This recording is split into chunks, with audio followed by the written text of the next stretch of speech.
Assalamualaikum warahmatullahi wabarakatuh. Sugeng siang anak-anak. Pripun pawartanipun? Rahayu. Sampun sholat duhur nopo dereng? Yang belum sholat duhur bisa di pause dulu video ini dan melakukan sholat duhur terlebih dahulu nggih.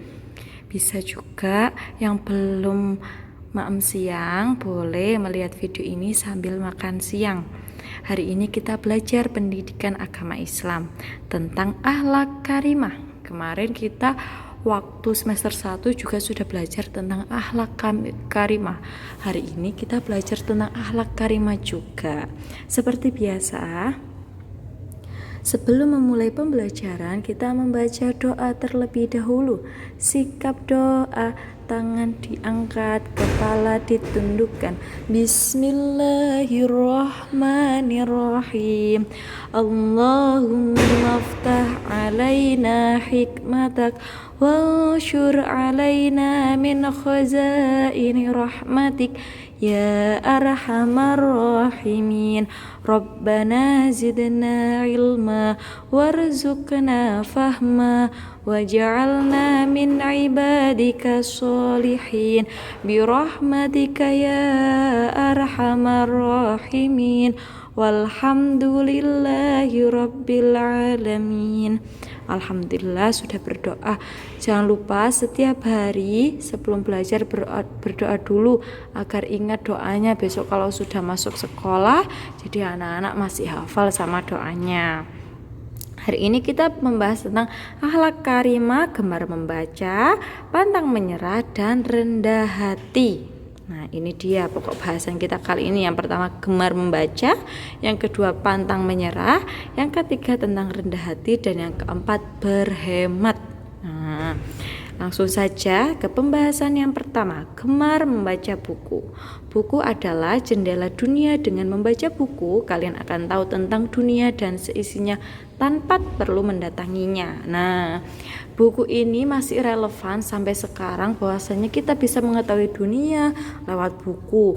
Lewat buku kita bisa mengetahui adat-adat yang ada di seluruh Indonesia, suku-suku yang ada di seluruh Indonesia, tanpa kita perlu ke Dayak, perlu ke berbagai tempat lainnya yang mungkin tidak bisa kita jangkau. Kita juga bisa tahu di luar negeri itu sebelah mana benua Afrika, benua Amerika di sebelah mana, kita jadi tahu karena kita melihat dari buku. Nah, anak-anak, apakah waktu belajar di rumah ini digunakan untuk membaca buku yang bermanfaat? Nah, buku itu ada yang bagus dan ada yang tidak, tergantung. Misalkan sampean hobi itu sesuatu yang sampean senangi, dan hobi itu bisa mendatangkan kebaikan. Misalkan sampean suka menggambar dan bercerita, bisa sampean membaca komik terus. Yang penting ada hasilnya dari membaca itu tadi, bukan hanya suatu kebahagiaan yang sementara saja. Kalau misalkan sampean baca buku pelajaran, nah buku pelajaran nanti sampean bisa dapat pelajaran, ketika ditanya bisa menjawab. Nah, seperti itu. Rajin membaca membuat kita menjadi kaya pengetahuan. Jadi ketika sampean banyak membaca, sampean nanti ketika akan menjadi anak yang pintar. Anak yang pintar nanti mayoritas akan mendapatkan beasiswa. Beasiswa itu apa? Gratis, bisa sekolah di mana-mana. Karena anak yang bisa mendapatkan beasiswa pasti dia itu rajin membaca buku. Pasti dia anak yang rajin membaca dan pasti banyak sekali buku bacaannya. Seperti itu. Al-Quran mengajarkan kita untuk gemar membaca sebagaimana dijelaskan pada ayat pertama yang diturunkan oleh Allah melalui malaikat Jibril, yaitu Iqra, yang berarti bacalah. Nah, apakah anak-anak sudah hafal ini surah ini? Yang ayat pertamanya Iqra bismi rabbikal ladzi khalaq. Nah, itu adalah ayat pertama kali yang diturunkan kepada Nabi Muhammad melalui malaikat siapa? Masih ingat napa mboten? Malaikat siapa yang bertugas menurunkan wahyu? Yaitu malaikat Jibril. Nah, ketika anak-anak menyukai sesuatu, misalkan ada yang suka menghafal Al-Quran, dia membaca Al-Quran. Misalkan ada yang suka tentang pengetahuan alam, ya dibaca buku-buku yang tentang pengetahuan alam. Tidak harus buku IPA, tapi ada buku-buku lain yang tentang pengetahuan alam, seperti itu. Umat Islam diperintahkan oleh Allah untuk rajin membaca agar menjadi pandai dan bermanfaat. Setiap memulai membaca buku, jangan lupa untuk membaca basmalah agar ilmu kita peroleh bermanfaat. Jadi, kenapa ustadzah-ustadzah itu pasti sebelum pembelajaran mengingatkan sampean untuk berdoa, mengajak sampean untuk berdoa, karena sebelum kita berdoa pasti diawali dengan bismillah. Nah, ketika kita mengawali dengan bismillah dan ditambah dengan doa, maka ilmu kita insya Allah akan bermanfaat. Tidak hanya berdoa saja, tetapi ketika pembelajaran kita juga harus memperhatikan, seperti itu. Kemudian yang tadi tentang gemar membaca, jangan lupa sebagai anak muslim kita harus gemar membaca. Kenapa Ustazah kok gemar membaca? Apalagi sekarang itu banyak berita deadline, misalkan tagline di berita itu biasanya anak-anak bermain handphone, itu biasanya ada berita-berita online yang dia itu judulnya mengecoh kepada sesuatu yang negatif, padahal isinya belum tentu sama seperti judulnya, karena mereka mayoritas menjual judul agar orang-orang mengklik itu tadi, mengklik beritanya. Tapi kebanyakan orang Indonesia itu negara yang termasuk negara rendah, yang anaknya itu, masyarakatnya itu tidak gemar membaca. Maka dari itu kenapa tidak banyak ilmuwan dari Indonesia? Karena literasi di Indonesia itu sangat minim sekali. Coba sampean membaca buku pelajaran itu bisa berapa jam? Paling ya 10 jam ustazah sudah mengantuk. Atau iya, itu salah satu kenapa malas literasi. Biasanya ustazah di sini tidak ada, padahal ada, karena tidak mau literasi dulu. Misalkan ustazah memberi tugas apa, sampai mengerjakannya berbeda. Nah, itu sudah menunjukkan bahwasanya kurangnya literasi. Literasi itu adalah membaca. Jadi anak-anak harus rajin membaca, karena membaca itu kunci utama agar menjadi orang yang sukses. Coba sampean tahu B.J. Habibie napa mboten? Dia punya koleksi buku yang sangat banyak dan dia itu sangat jenius. Nah, sangat pintar sekali karena dia banyak membaca. Tahu Quraisy Shihab apa tidak? Pasti bukunya pasti banyak. Semerap yai-yai, kalau sampean tahu orang-orang yang ilmunya tinggi, pasti mereka mempunyai perpustakaan sendiri di rumahnya. Coba sampean sudah berapa buku yang sampean punya? Nah, jangan lupa nggih, diusahakan setiap bulan atau 1 tahun sekali itu membeli satu buku pengetahuan untuk menambah pengetahuan sampean, bukan buku novel nggih. Kemudian yang kedua ada pantang menyerah. Pantang menyerah merupakan perilaku tidak mudah menyerah dengan terus mencoba, karena orang yang menyerah berarti semangatnya rendah. Nah, misalkan pelajaran matematika, aduh ustazah aku sudah tidak bisa, tidak paham, dan sampean menyerah, udahlah ustazah aku nilainya jelek juga nggak apa-apa, orang nggak bisa. Nah, itu berarti kurang berusaha, karena sulitnya sesuatu, kalau sampean menganggap sesuatu itu sulit, maka benar-benar akan sulit. Ketika sampean berusaha dan menganggap aku pasti bisa, pasti akan bisa. Jadi itu semua tergantung mindset pikiran kita. Ketika kita mau, pasti kita bisa. Ketika kita tidak mau, pasti tidak bisa. Nah, tidak ada yang tidak mungkin. Sampean punya Allah. Allah itu bisa menentukan sampean bisa apa tidak. Menurut akal tidak bisa, tapi kalau Allah berkehendak sampean bisa, ya pasti bisa. Jadi jangan pernah menyerah, terus mencoba. Sampean tahu orang yang membuat lampu itu siapa namanya? Nah, dulu mereka membuat lampu itu butuh percobaan berkali-kali sehingga bisa bermanfaat untuk orang banyak. Sekarang lampu rumah sampean, lampunya satu aja di daerah tempat makan mati saja sudah kebingungan nggih. Itu membutuhkan proses yang sangat lama dan juga membutuhkan semangat yang sangat tinggi sehingga dia tidak pantang menyerah. Orang-orang sukses, mereka bisa sukses karena mungkin dia bisa saja warisan, atau bisa juga karena kakeknya dulu pintar, pasti anaknya juga nurun pintar, seperti itu. Orang yang semangatnya rendah maka akan susah untuk meraih cita-cita, karena sikap mudah menyerah tidak dimiliki oleh orang yang sukses meraih cita-cita. Jadi sampean coba, pasti di sini siapa yang tidak punya cita-cita? Sampean harus punya cita-cita. Kenapa? Ketika sampean punya cita-cita, berarti sampean itu menganggap diri sampean mampu. Aku pasti bisa mendapatkannya dengan cara tidak pantang menyerah. Harus orang-orang yang cita-citanya tercapai pasti dia tidak pantang menyerah dan gemar membaca.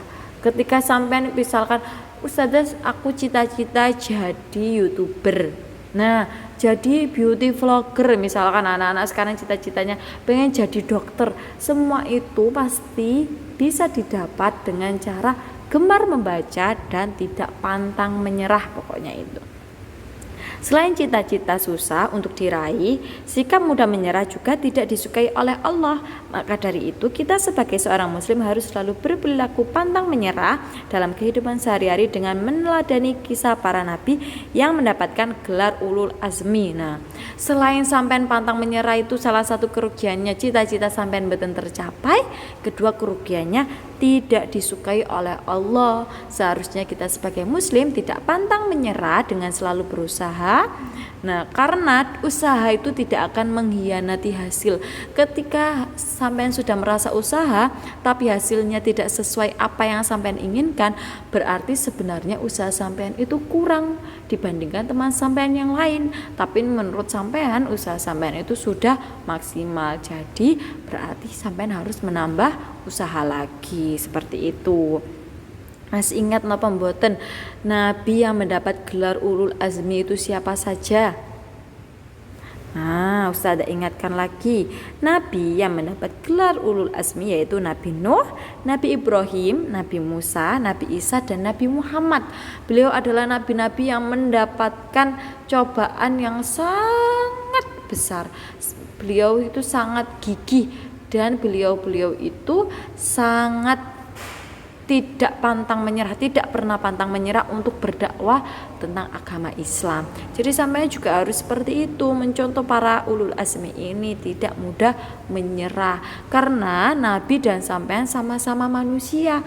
Tidak mungkin apa yang dilakukan nabi itu setingkat dengan apa yang dilakukan oleh Allah, kan tidak mungkin. Nabi seorang manusia, nabi makan nasi, nabi bisa, berarti kita juga bisa, hanya konteksnya saja yang sedikit berbeda, nggih.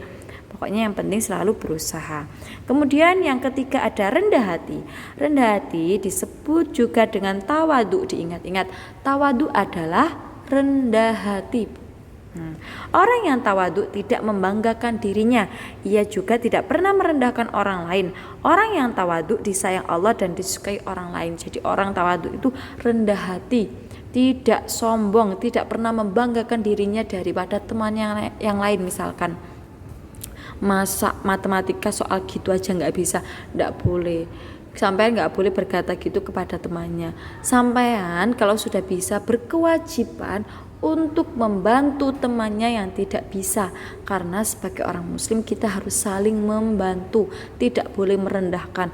Karena yang sampean rendahkan itu bisa jadi lebih tinggi daripada sampean, bisa jadi pean yang lebih rendah daripada teman sampean. Karena yang hanya tahu semuanya adalah Allah. Dan ketika sampean merendahkan teman sampean, otomatis malaikat siapa yang mencatat amal buruk? Malaikat Atid akan mencatat langsung amal buruk sampean. Yang pertama ada larangan berbuat sombong. Ketika sampean tidak rendah hati, maka akan menjadikan sampean menjadi orang yang sombong. Orang yang sombong itu tidak disukai oleh Allah. Sebagaimana firman dalam surah Al-Isra, Bismillahirrahmanirrahim, wala tamshi fil ardi marha, innaka lan tahriqal arda wa lan tablughal jibala tula. Nah, artinya, dan janganlah engkau berjalan di bumi ini dengan sombong, karena sesungguhnya engkau tidak akan dapat menembus bumi dan tidak akan mampu menjulang setinggi gunung. Ayat di atas menjelaskan bahwa manusia sebagai makhluk ciptaan Allah tidak boleh berperilaku sombong. Kehebatan manusia tidak sebanding dengan kekuasaan Allah. Jadi kita sesama manusia itu tidak boleh sombong. Yang boleh sombong itu hanya Allah. Tapi masa Allah sombong? Yang berhak sombong itu Allah, karena Allah Maha Kaya, Maha Kuasa, dan Maha yang lainnya. Sedangkan sampean hanya ciptaan Allah, jadi sampean tidak boleh sombong. Tidak boleh, jangan pernah sekalipun sampean sombong kepada teman sampean. Apalagi apabila kesombongan sampean itu melukai hati teman sampean, malah 2 kali lipat dosa yang dicatat oleh malaikat atid. Oleh karena itu, manusia harus selalu rendah hati dan menyadari bahwa semua yang kita miliki dari Allah Maha Kuasa. Rendah hati, ciri-cirinya anak yang rendah hati. Coba sampean lihat, apakah ciri-ciri ini ada di sampean atau hanya ada di teman sampean? Nah, ciri-ciri yang pertama, selalu menghormati orang lain. Menghormati artinya menghargai orang lain, baik dengan yang lebih tua, lebih muda, atau seumuran, dan ketika bertemu melakukan 3S, yaitu salam, senyum, dan sapa. Sapanya bagaimana? Sapanya yang sopan, Ketika bertemu dengan yang lebih muda, halo dek, gitu aja. Hei arek cilik, nggak boleh kayak gitu. Ketika bertemu yang lebih muda, assalamualaikum kak, assalamualaikum mbak, seperti yang sopan.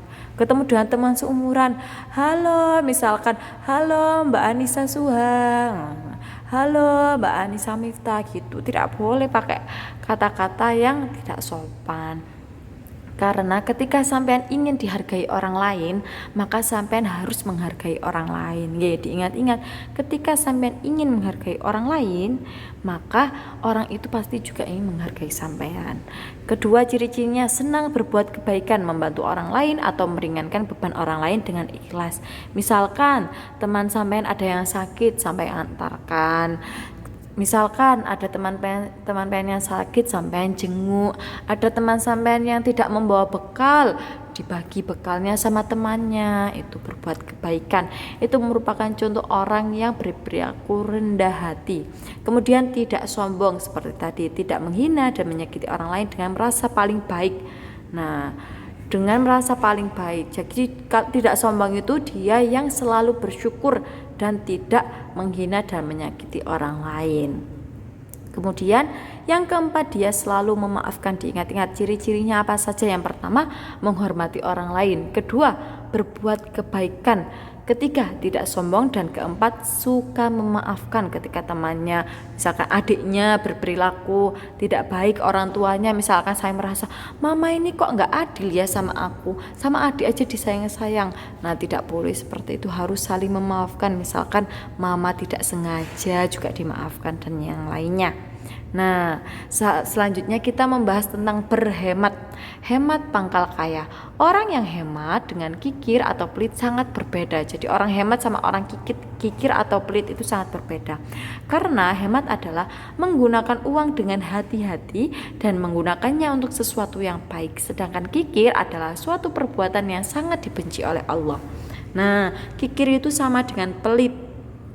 Ketika dia punya rezeki, dia tidak mau berbagi, tidak mau sedekah, malah menggunakannya untuk sesuatu yang tidak bermanfaat, manfaatnya tidak banyak. Kemudian bersikap hemat berarti hidup dengan kesederhanaan dan mendahulukan primer daripada sekunder. Sudah belajar nggih? Kebutuhan hidup manusia itu ada yang primer, ada yang sekunder.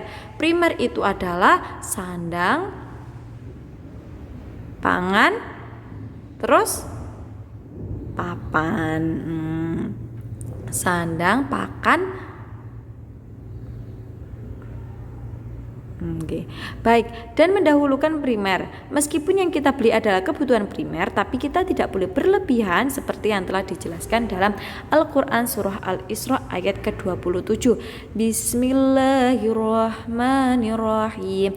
Innal mubadzirina kanu ihwanas syayatin wa kana syaitanu rabbihi kafura. Artinya sesungguhnya orang-orang yang pemborosan itu adalah saudara setan, dan setan itu sangat ingkar kepada Tuhannya. Ayat di atas adalah peringatan bagi orang yang boros, mereka termasuk saudara dari setan, sehingga tempatnya pun sama dengan setan, yaitu neraka. Nah, ketika sampean punya uang lebih, jangan pelit sama temannya yang tidak membawa bekal.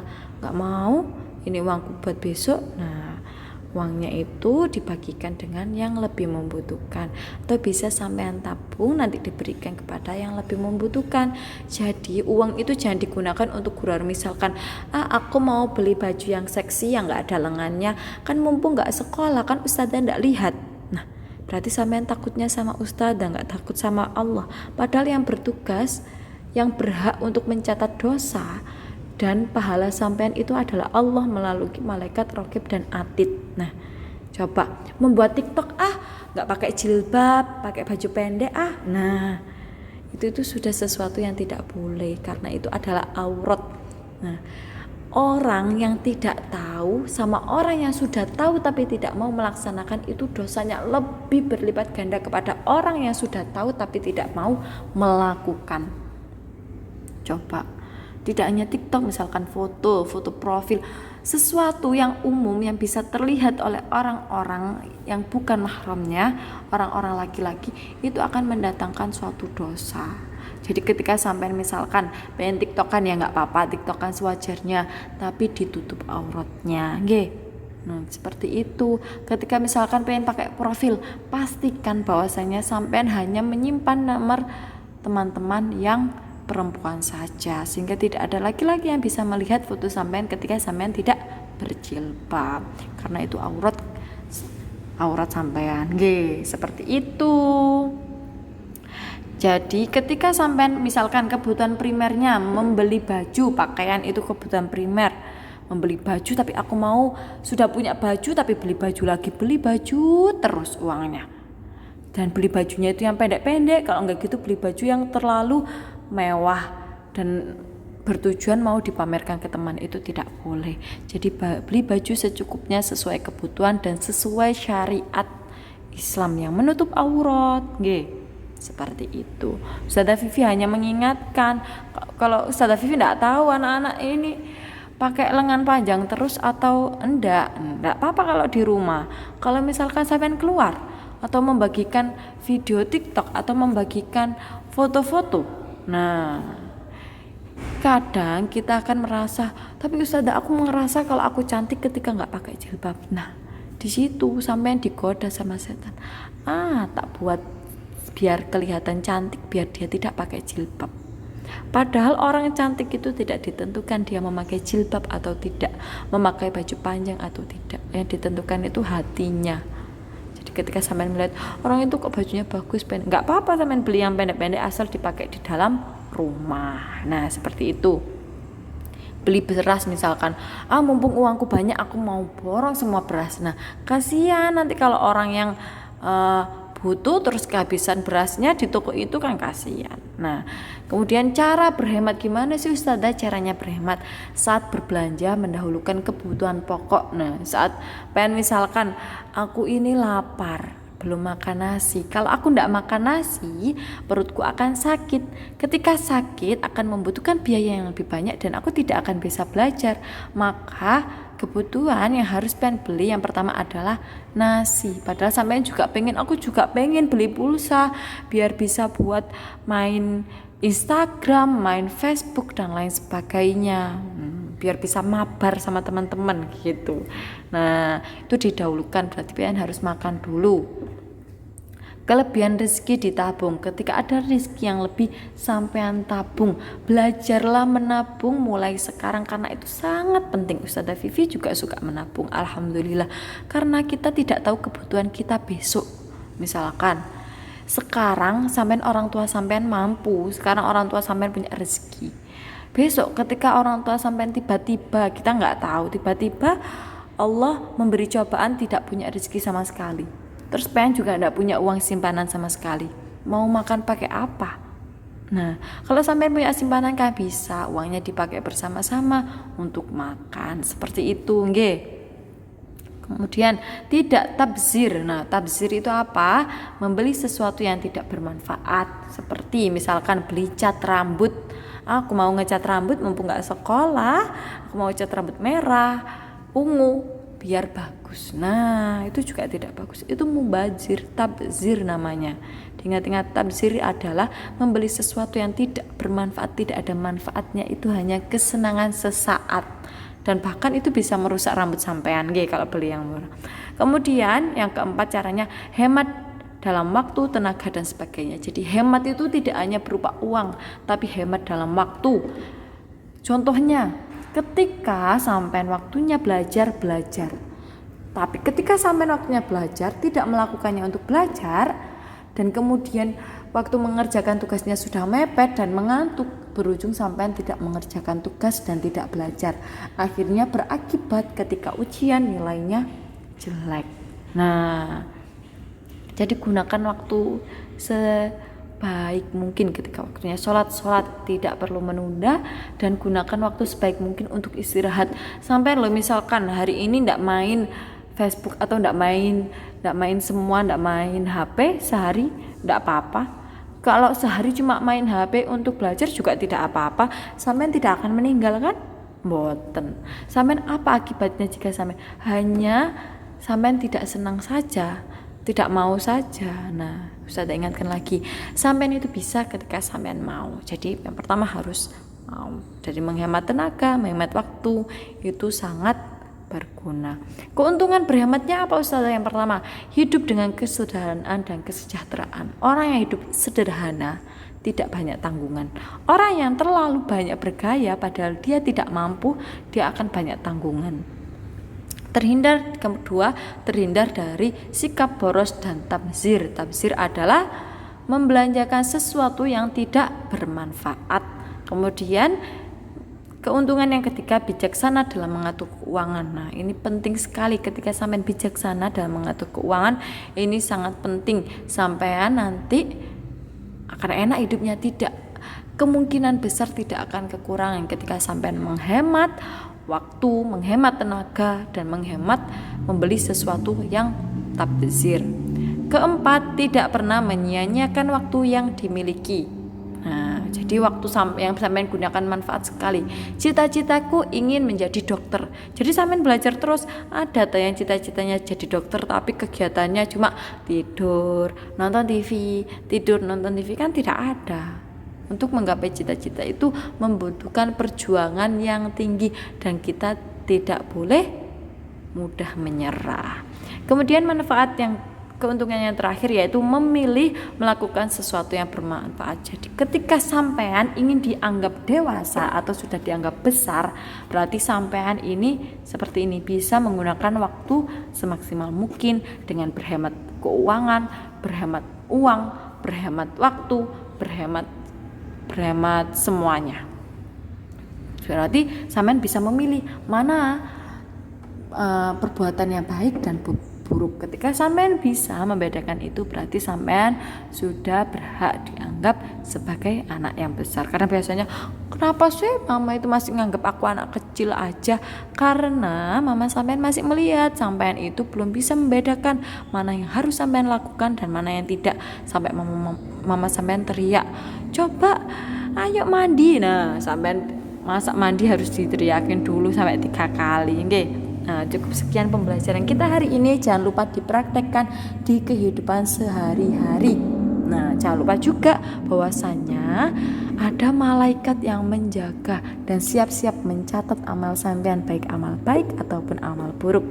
Nah, semoga anak-anak menerapkan ini dalam kehidupan sehari-hari. Sudah akhiri, mari kita mengucapkan hamdalah dan dilanjut dengan doa kafaratul majelis.